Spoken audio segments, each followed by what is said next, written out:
Puji Tuhan, karena memang Pantekosta itulah penuh dengan sukacita. Itulah yang kita bisa membaca di dalam kitab Ulangan. Kalau saya bacakan sedikit dalam kitab Ulangan,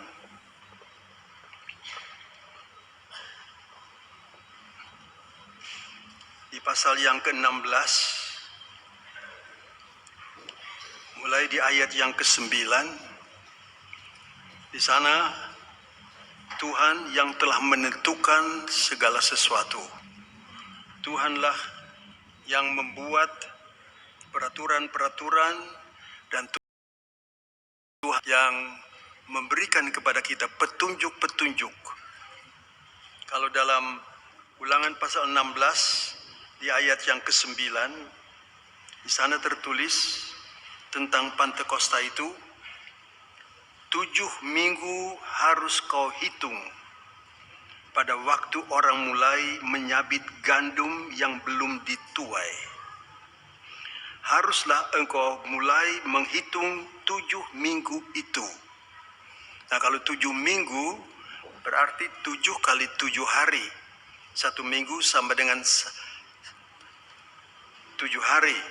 Jadi kalau kamu menghitung, haruslah engkau merayakan hari raya 7 minggu bagi Tuhan. Hari raya Pantekosta mendapat nama yang disebut sebagai hari raya 7 minggu. Adalah 7 kali 7 sama dengan 49 hari. Dan hari Sabat sesudahnya itu, maka dikatakan engkau merayakan hari raya 7 minggu bagi Tuhan Allahmu, sekedar persembahan sukarela yang akan kau berikan sesuai dengan berkat yang diberikan kepadamu oleh Tuhan Allahmu. Haruslah engkau bersukaria di hadapan Tuhan. Ini adalah ketentuan Tuhan tentang hari Pantekosta. Kata Pantekosta itu memang berarti hari yang ke-50. Pantekosta ke-50. Dan itulah hari yang ke-50 sesudah kita harus menghitung untuk merayakan hari itu. Hari 7 minggu adalah 7 kali 7 tambah hari berikutnya. Maka itulah angka 50. Dan di situ Tuhan berkata, haruslah engkau bersukaria di hadapan Tuhan Allahmu. Engkau ini dan anakmu laki-laki serta anakmu perempuan, hambamu laki-laki dan hambamu perempuan, dan orang Lewi yang diam di tempatmu, dan orang asing, anak yatim dan janda yang di tengah-tengahmu, di tempat yang akan dipilih Tuhan Allahmu untuk membuat namanya diam di sana. Haruslah kau ingat bahwa engkau pun dahulu budak di Mesir. Engkaulah dahulu budak di Mesir, dan haruslah engkau melakukan ketetapan ini dengan setia. Nah, saudara-saudara, itulah yang Tuhan sendiri bicara tentang apa yang harus terjadi pada hari Pantekosta, yaitu sekedar persembahan sukarela yang akan kau berikan sesuai dengan berkat yang diberikan kepadamu oleh Tuhan Allahmu, dan semua sesuai dengan apa yang Tuhan telah berikan kepadamu. Begitulah kita perlu sekali bersukaria di hadapan Tuhan Allahmu. Engkau ini dan anakmu laki-laki serta anakmu perempuan, hambamu laki-laki dan hambamu perempuan, dan orang Lewi yang di dalam tempatmu, dan orang asing, anak yatim dan janda di tengah-tengahmu, di tempat yang Allah akan dipilih Tuhan Allahmu. Jadi bersukacita, menyanyi memuliakan Tuhan adalah satu hal yang Tuhan telah tetapkan mengenai hari yang disebut sebagai hari 7 minggu, hari ke-50. Maka di sana Tuhan berkata, haruslah engkau bersukaria di hadapan Tuhan. Bukan lagi satu pilihan kita boleh bersukaria kalau mau, tetapi ini satu keharusan memuliakan Tuhan di hadapan kita. Engkau ini dan anakmu laki-laki serta anakmu perempuan. Baca ini tentu mengingatkan kita kepada apa yang Alkitab katakan dalam kitab Nabi Yoel pasal yang kedua. Di sana Yoel telah berkata bahwa akan datang harinya, di akhir zaman ini akan datang harinya, Tuhan akan mencurahkan rohnya, dan dia akan mencurahkan rohnya itu kepada semua manusia. Bahkan dikatakan juga, saya bacakan saja kitab Nabi Yoel pasal yang kedua ayat 28. Kemudian daripada itu akan terjadi bahwa aku akan mencurahkan rohku ke atas semua manusia. Maka anak-anakmu laki-laki dan perempuan akan bernubuat. Orang-orangmu yang tua akan mendapat mimpi. Teruna-terunamu akan mendapatkan penglihatan-penglihatan. Juga ke atas hamba-hambamu laki-laki dan perempuan akan kucurahkan rohku pada hari-hari itu. Nah, kapankah hari itu? Hari itulah yang dimaksudkan di sini oleh Yoel yang hidup sekian banyak tahun sebelum masa tahun 1 Masehi.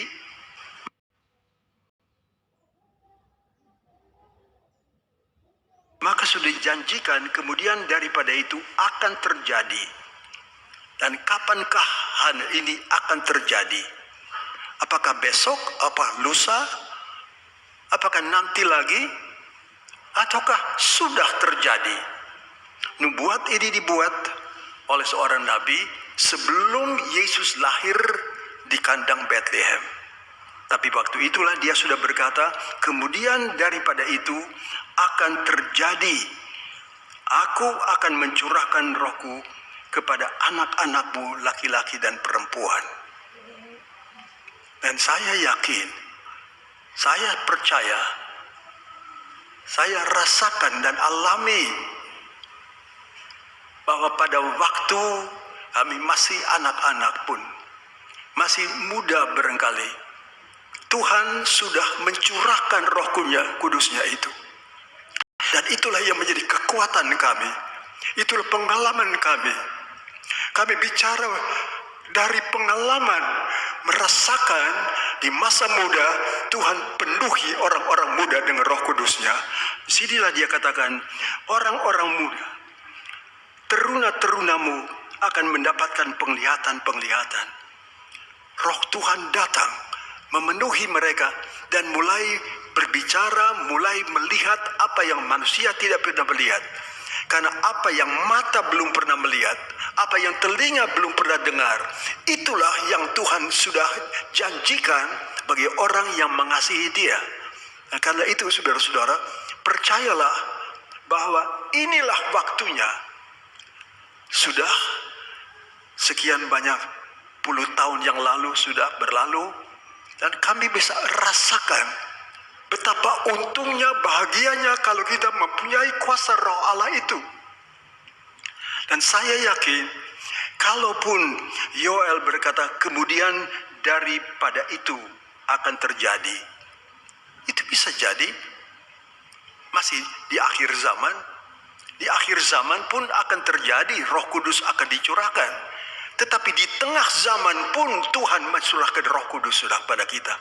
Jadi dengan kata setiap saat sejak Tuhan telah menerima Roh Kudusnya ketika Dia naik ke sorga dan didudukan di sebelah kanan Allah Bapa, maka Bapa telah memberikan Roh dijanjikan itu kepada Yesus. Dan Yesuslah yang mencurahkan Roh Kudus itu kepada semua manusia. Dan itu berarti juga ketika Yesus datang Lalu Yesus memberikan Roh Kudus itu kepada orang-orang percaya. Tetapi jauh sebelum itu sudah kita melihat dalam kitab Nabi Yoel ini bahwa Tuhan akan mencurahkan rohnya atas semua manusia. Puji Tuhan.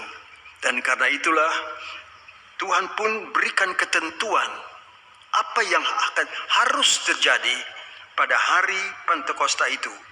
Kemudian haruslah engkau merayakan hari raya 7 minggu bagi Tuhan Allahmu, sekedar persembahan sukarela yang akan kau berikan. Sekedar sesuai dengan berkat yang diberikan kepadamu oleh Tuhan. Kalau Tuhan memberkati saudara, kalau Tuhan memberkati kita dari tahun ke tahun, dari bulan ke bulan, bahkan sekarang kita merasakan waktu berjalan sangat cepat. Dan Alkitab katakan demikian, kalau Allah tidak mempersingkat waktu, tidak akan ada orang yang akan selamat. Dan karena itulah, dalam perasaan, dalam apa yang kita rasakan sekali, semua waktu berjalan cepat. Dan karena itu, Tuhan pun cepat mau penuhi kita dengan Roh Kudus. Jangan tunggu terlalu lama. Tergantung dari kita, apakah kita mau atau tidak. Di situ dalam Lukas pasal 16 itu dia bicara tentang pada hari 7 minggu, itulah hari Pentakosta, harus ada persembahan sukarela yang akan kau berikan sesuai dengan berkat yang diberikan kepadamu oleh Tuhan Allahmu. Kalau Allah memberkati di kita dengan banyak berkat, apakah itu berkat jasmani ataupun rohani, sesuai dengan berkat itulah kita harus membawa persembahan sukarela yang akan kau berikan sesuai dengan berkat yang diberikan kepadamu. Nah, siapakah yang tidak pernah mendapat berkat dari Tuhan? Siapa yang tidak pernah mengalami sakit penyakitnya disembuhkan oleh Tuhan? Siapakah yang tidak pernah mengalami apa yang kita rindukan, apa yang kita minta, itu Tuhan berikan. Dan karena itulah saudara-saudara, hitung berkat-berkatmu satu demi satu, maka Tuhan juga akan menuntut dari kita persembahan sesuai dengan apa yang Tuhan berikan kepada kita. Kalau Tuhan memberkati kita, ada maksud Tuhan juga. Apakah yang akan kita buat? Membawa persembahan kepada Tuhan yang Maha Kuasa itu. Dan itulah yang kalau Tuhan pun berkata, bukan, dan kalau dikatakan sini kapankah itu terjadi? Nah, itulah yang dikatakan oleh Yoel, nanti. Tetapi sudah terjadi dalam Kisah Rasul pasal 2 ayat pertama, ketika tiba hari Pentakosta. Hari Pentakosta tiba, sudah lama ditentukan oleh Tuhan. Ketika bangsa Israel masih di negeri Mesir, di negara Mesir lah. Di sana mereka, Alkitab katakan, mereka dianiaya, mengalami kesulitan, kesusahan, sehingga mereka mulai berteriak, Tuhan, tolonglah, tolonglah, kami sudah tidak tahan tinggal di sana lagi, mau cepat pergi.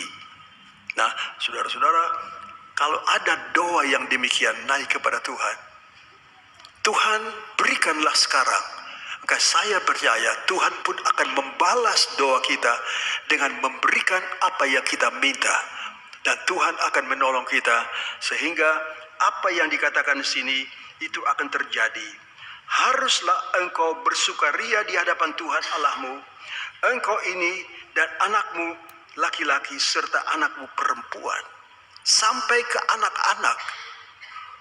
Nah, kalau kita pun di gereja kita ini nanti karena datangnya masa libur bagi anak-anak kita, anak-anak ini pun akan mendapat satu waktu untuk acara,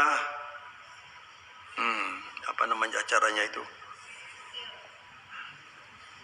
Sekolah Injil liburan.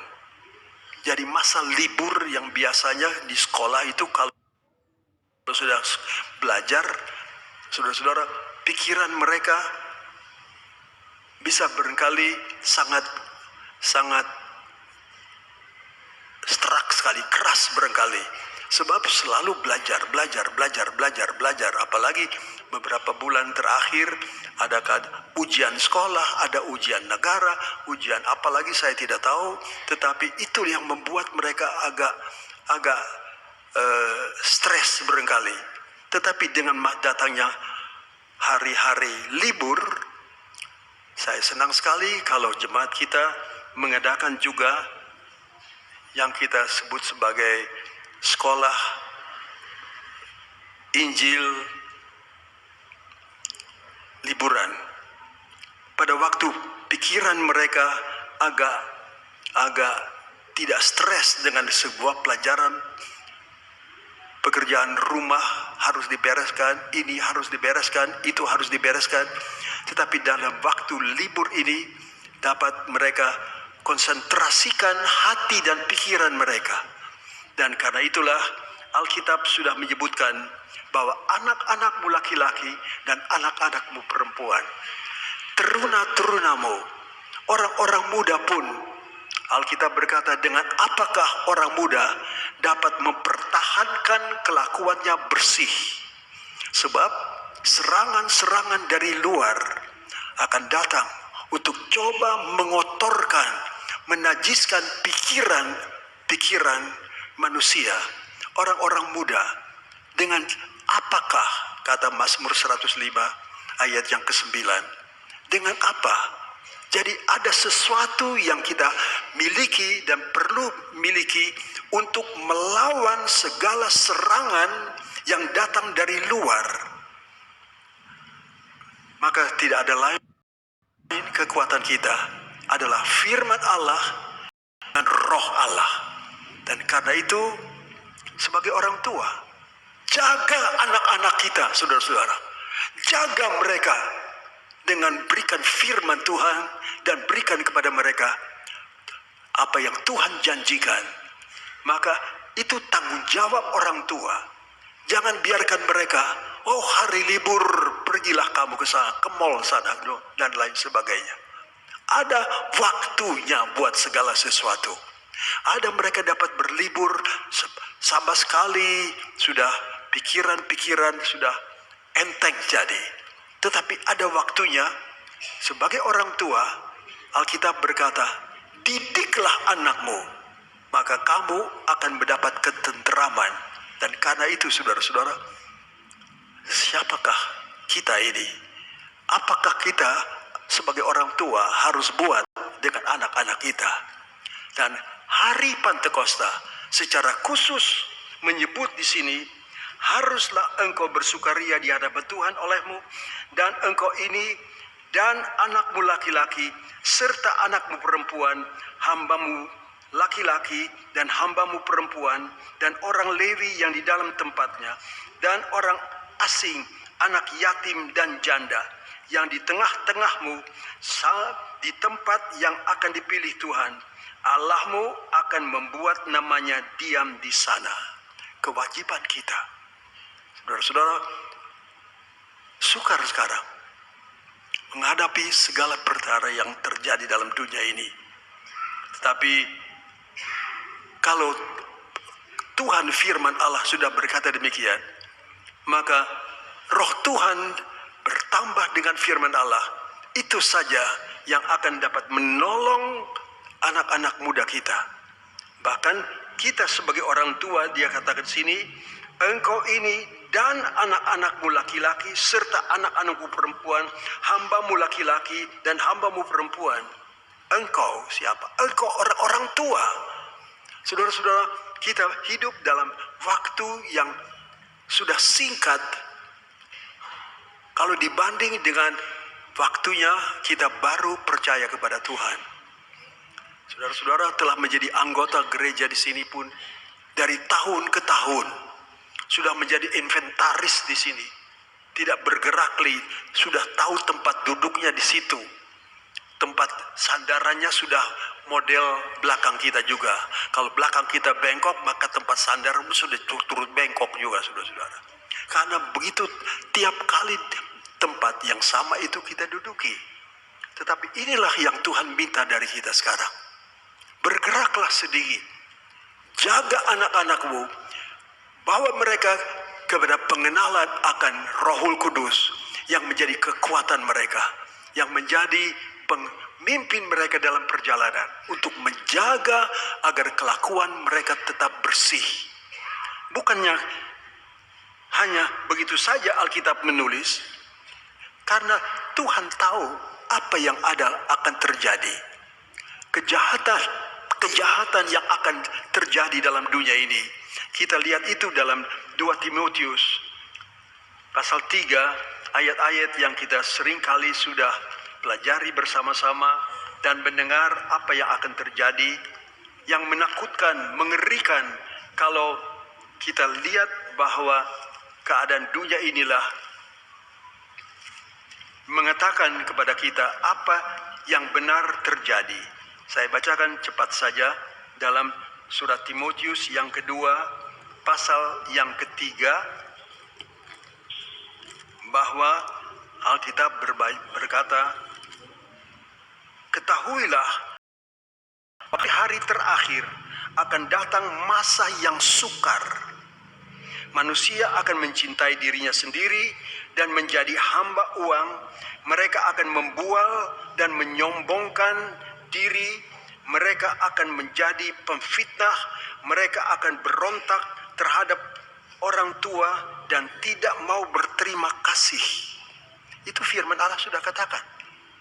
Jadi kalau sekarang hal itu terjadi, jangan kaget. Sebab Alkitab sudah katakan dan firman Allah itu memang benar.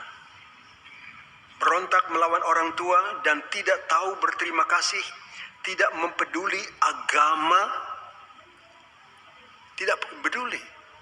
Ya anggap sudah, aku sudah jadi begini. Nanti anak-anak pun akan berani memberontak lawan orang tua. Oh ya, memang sudah begini. Sudah dikatakan bahwa anak-anak juga akan menjadi tidak peduli soal agama, tidak tahu mengasihi, tidak mau berdamai, suka menjelekkan orang, tidak dapat mengekang diri, garang, tidak suka yang baik, suka mengkhianat, tidak berpikir panjang, berlagak tahu, lebih menuruti hawa nafsu daripada menuruti Allah. Ini Alkitab sudah katakan. Inilah yang akan terjadi di akhir zaman ini. Ketahuilah pada hari-hari terakhir akan datang. Dan saya yakin kita sekarang sudah berada dalam akhir zaman. Dan inilah yang sudah datang ke dalam dunia ini. Dengan apa yang kita lihat dalam kehidupan daripada orang-orang muda. Tidak berpikir panjang, secara lahiriah menjalankan ibadah mereka, tetapi pada hakikat mereka memungkiri kekuatannya. Jauhilah mereka itu. Dia katakan, jauhilah mereka itu. Kalau sampai hal-hal yang demikian terjadi, datang ke gereja, menjalankan ibadah mereka, tetapi pada hakikatnya mereka memungkiri kekuatannya. Dalam hati, dalam pikirannya, buat apa ke gereja? Saya bisa pergi ke tempat lain. Saya bisa pakai waktu saya untuk perkara-perkara yang lain. Buat apa harus ke gereja? Kalau dipaksa, ya harus pergi ke gereja. Tetapi dalam hati mereka, tak usahlah, tak harus, aku harus pergi ke gereja dan melakukan ibadah itu. Sehingga tidak percaya bahwa dalam ibadah ada kekuatan. Dan dalam ibadah itu yang saya bacakan tadi adalah ibadah yang harus terjadi pada hari raya Pentakosta buat orang-orang Yahudi. Jadi zaman dahulu inilah sudah harus terjadi, dan sampai sekarang pun dengan adanya hari Pentakosta pun biarlah kita mengerti bahwa Tuhan memberikan kesempatan. Tuhan telah berjanji bahwa anak-anakmu laki-laki dan anak-anakmu perempuan Mereka itulah yang akan menerima Roh Kudus. Kalau dulu bisa hal ini terjadi, kalau tidak salah, Leni istri saya itu dipenuhi dengan Roh Suci berusia 10 tahun. Benar? Berusia 10 tahun, yang manduk dia. Ada 10 tahun sudah dipenuhi dengan Roh Kudus. Dan itulah kekuatannya. Sekalipun sudah sakit berapa kali sakit, saya pikir-pikir ini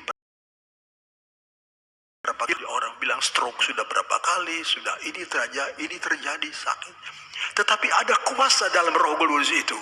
Dan karena itu kita bersuka cita kalaupun dari anak-anak itu kita melihat anak-anak kita ini bertumbuh dengan iman kepada Tuhan dan firman Allah, dan juga mengalami dipenuhi dengan Roh Kudus. Karena begitulah mereka dapat menjaga, mempertahankan kebenaran, kelakuan mereka yang baik, supaya tidak akan dirobohkan, dikalahkan, tapi kemenangan yang Tuhan mau berikan kepada kita semua. Nah, karena itulah saudara-saudara, biarlah kita mengerti bahwa adalah kehendak Tuhan seluruh keluarga itu satu di dalam Tuhan. Saya mau membacakan beberapa ayat dari kitab Wahyu pasal yang kedua.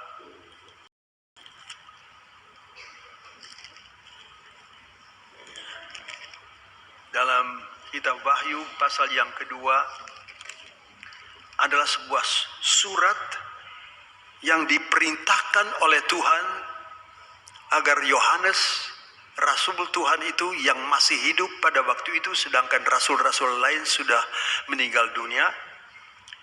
Maka inilah yang diperintahkan oleh Tuhan agar Yohanes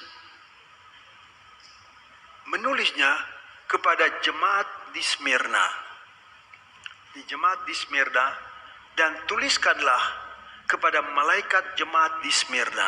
Artinya kepada gembala jemaat. Itulah yang dari Wahyu pasal 1 ayat 1, ayat 2 dan seterusnya. Firman Allah, rahasia tentang apa yang akan jadi adalah semua di tangan daripada Allah Bapa. Dan Allah Bapa yang memegang segala rahasia, memberi rahasia itu kepada Yesus anak Allah. Dan anak Allah kemudian meneruskan kepada hamba Tuhan seperti Yohanes sendiri. Yohanes dapat. Dan kemudian dikatakan Yohaneslah yang meneruskan kepada jemaat. Dan saya percaya sekali, inilah ada yang sesuatu yang sangat perlu diketahui oleh semua. Bahwa seluruh jemaat, 7 jemaat yang ada di Turki pada waktu itu, berbicara tentang gereja-gereja seluruhnya perlu mengetahui apa yang Tuhan katakan di sini. Yaitu dikatakan, saya bacakan pasal 2 ayat 8, dan tuliskan kepada malaikat jemaat di Smyrna. Inilah firman dari yang awal dan yang akhir, yang telah mati dan hidup kembali. Siapakah sumber dari firman ini? Datangnya dari Allah Bapa, diberikan kepada Allah Anak, dari Allah Anak diberikan kepada hamba Tuhan, lalu hamba Tuhan meneruskan kepada jemaat, kepada gereja. Dan di sini dikatakan tadi bahwa Tuhan memperkenalkan dirinya dalam surat ini sebagai yang awal dan yang akhir. Tuhanlah yang memulaikan segala sesuatu. Langit dan bumi diciptakan oleh Tuhan sendiri. Itu sudah ternyata semua mengakui hal itu. Tetapi dikatakan tambah lagi bahwa dia adalah yang telah mati dan hidup kembali. Bicara tentang betapa Tuhan mempunyai kuasa itu. Dia mempunyai kuasa untuk memberikan dirinya untuk disalibkan dengan rela. Hakim, dia tidak pernah mau melanggar, dia tidak mau melawan, tapi selalu diam diri. Artinya bilang saja, oke, sudahlah, memang aku datang untuk ini. Engkau berkata begini, engkau berkata begini, ya aku terima. Yesus hanya terima saja, karena memang dia datang dengan tujuan. Sudah dinubuatkan dari zaman perjanjian lama bahwa Yesus datang memang untuk memberikan dirinya menjadi korban untuk mengampuni dosa-dosa manusia dan untuk mendatangkan Roh Kudus kepada orang-orang yang percaya kepadanya. Aku tahanmu dan kemiskinanmu, namun engkau kaya. Tuhan tahu gereja-gereja yang pertama-tama. Inilah salah satu gereja yang pertama sesudah jemaat di Efesus mendapat surat, dan surat kepada jemaat Efesus itu adalah yang agak keras, karena di sana dikatakan, aku dan engkau tetap sabar dan menderita oleh karena namaku, namun demikian aku mencela engkau. Pada surat Efesus, dalam surat Efesus, Tuhan mengetahui hal-hal yang baik dari jemaat itu. Tapi Tuhan juga tahu apa yang tidak baik dalam jemaat itu. Sehingga dia berkata, engkau tetap sabar dan menderita oleh karena namaku, dan engkau tidak mengenal lelah. Namun demikian aku mencela engkau, karena engkau telah meninggalkan kasihmu yang semula. Nah, inilah yang saya mau katakan, seperti garam yang sudah kehilangan rasa asinnya. Sehingga kamu telah meninggalkan kasihmu yang semula. Bahkan dia berkata, jika tidak demikian, aku akan datang kepadamu. Dan Tuhan berkata, jatuhmu itu, celamu itu begitu hebat, begitu dalam, sehingga dia berikan satu kata di sini, bahwa namun demikian aku mencela engkau. Allah sampai berbicara keras, mencela engkau. Semua baik daripadamu yang dikatakan pada ayat-ayat sebelumnya, namun demikian aku mencela engkau, karena engkau telah meninggalkan kasihmu yang semula. Ada sesuatu yang sudah hilang. Dan yang hilang inilah yang dikhawatirkan akan hilang sama sekali. Nah, kalau garam itu pun sudah tidak asin, apakah gunanya lagi? Tidak ada gunanya lagi. Hanya untuk dibuang, dan tidak ada yang mau mengambil. Tetapi di sini dikatakan, karena engkau telah meninggalkan kasihmu yang semula. Sebab itu ingatlah betapa dalamnya engkau telah jatuh. Dalam sekali. Hanya kehilangan kasih yang semula. Kasih kepada Tuhan. Kasih untuk melayani Tuhan sudah hilang daripada kita. Maka dikatakan, kamu telah dalam kejatuhanmu. Untuk itu bertobatlah dan lakukan lagi apa yang semula engkau lakukan. Nah, itulah saya sudah katakan kepada saudara, kalau Tuhan berkata kamu adalah garam dunia, kalau garam dunia sudah tidak asin lagi, tidak bisa dipakai, hanya bisa dibuang. Dan dibuangnya kemana? Dibuang ke tempat yang paling sukar. Buat kita yang percaya kepada Tuhan dan mengenal firman Tuhan, bahwa orang yang sudah merupakan garam, orang-orang yang semangat, orang-orang yang mempunyai kuasa Tuhan, tetapi kalau sudah jatuh kehilangan kasih yang semula, mereka sudah jatuh sangat dalam. Nah, untuk